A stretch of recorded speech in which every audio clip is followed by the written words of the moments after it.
سلام دوستان، اومدم یکی از استراتژی‌های دیگه‌ای که مخصوص فصل اسکلپ با اسکلپ روی طلا هست رو دوباره بهتون توضیح بدم و مثل استراتژی‌های قبلی ما خیلی ساده است و راحت میتونیم از این بازار سودمون رو بگیریم، ساده پول در بیاریم. و توی این استراتژی فقط دنبال شده‌هایی میگردیم توی تایم 1 ساعته که حداقل 38 پیپ شادو داشته باشه، چی از بالا چی از پایین دنبال اونو میگردیم که برای استراتژیمون خوبه.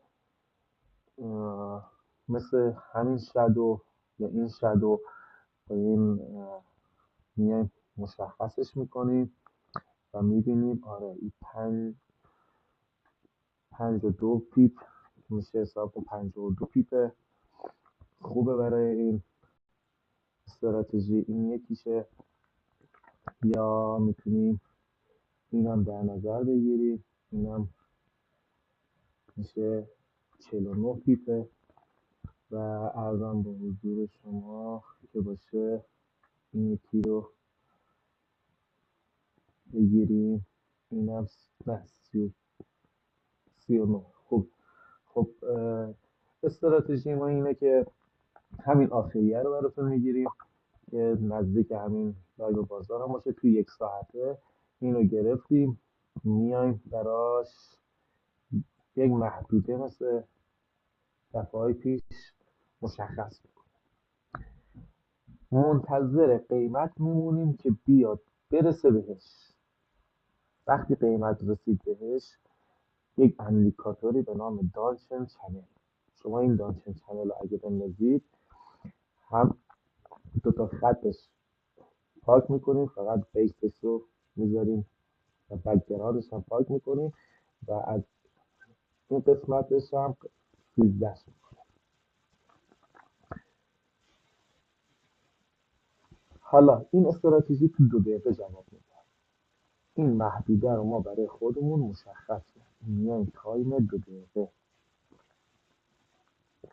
اومدیم. وقتی تو تایم 2 دقیقه اول بیایم توی 1 ساعته برای خودمون اینجا یک علامتی نیست. حالا وقتی هم خواستید این خط رو بذارید تریدینگ ویو میتونید حساب کنید یک آلارم ارت بذارید که بهتون یک پیامی بده. معمولا تریدینگ ویو 1 یا 2 تا که پولی نباشه بهتون. این محدوده رو ما مشخص کردیم و حالا میریم توی تایم 2 دقیقه.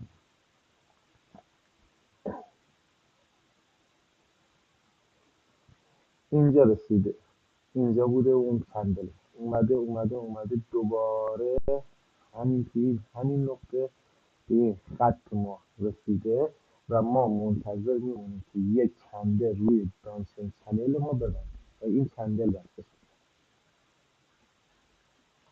و از اینجایی که بسته شده 26.65 رفته تا 26.67. معمولا چون که فصل اسکلپه ما دنبال 20 تا 30 پیپ ازش میگردیم و بلافاصله خارج میشه. یه استراتژی خیلی ساده و راحت، ساده پول در میاریم.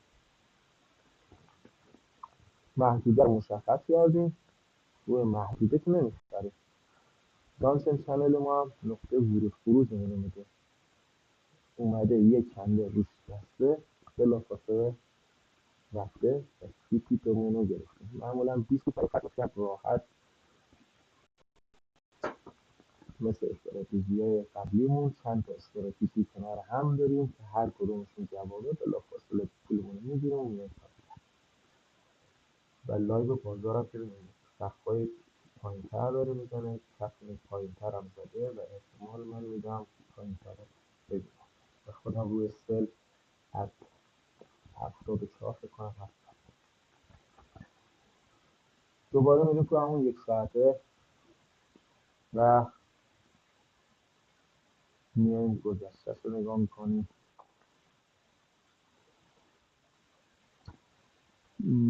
بعدش اینجوری بخوای هر دقیقه بخوای بری دنبال این بگردی خیلی سخته. من اندیکاتورش رو دارم و میدونید که قشنگ بهم نشون میده چی پایین باشه چی بالا باشه، برای من یک نقطه میذاره و من خیلی راحت وقتی محدوده ها رو روش مشخص میکنم بلافاصله همینجا این یکی هم مشخص میکنیم.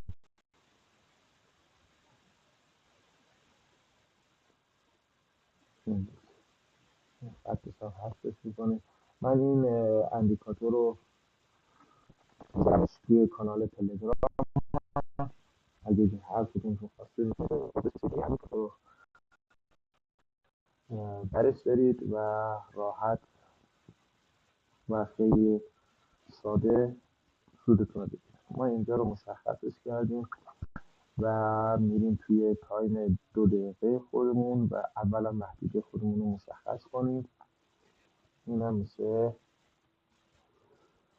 محدوده خودمون.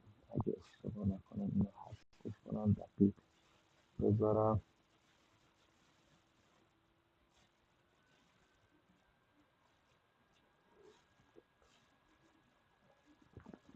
این میشه و حالا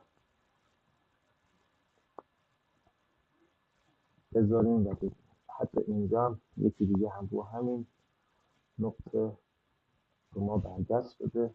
خب حالا میریم توی تایم 2 دقیقه‌مون دوباره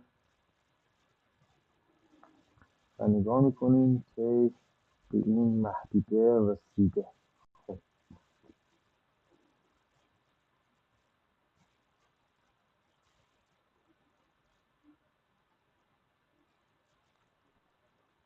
خب نگاه کنید چقدر قشنگ اومده رسیده به محدودمون، اومده پایینش و خیلی زیبا اومده اینجا روی همین محدوده.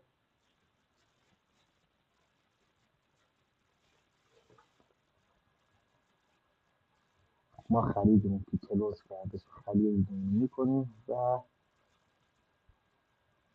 2652 2662 ما دنبال چی؟ ما دنبال خط اسکل معمولا نهایتا سیپ میاد روی دانسل چنل ما کلوز میکنه و ما میخریم. خیلی قشنگ اومده زیر محدوده. ما محدوده کاری نداره، فقط میخوایم برسه به محدودمون. ببخشید.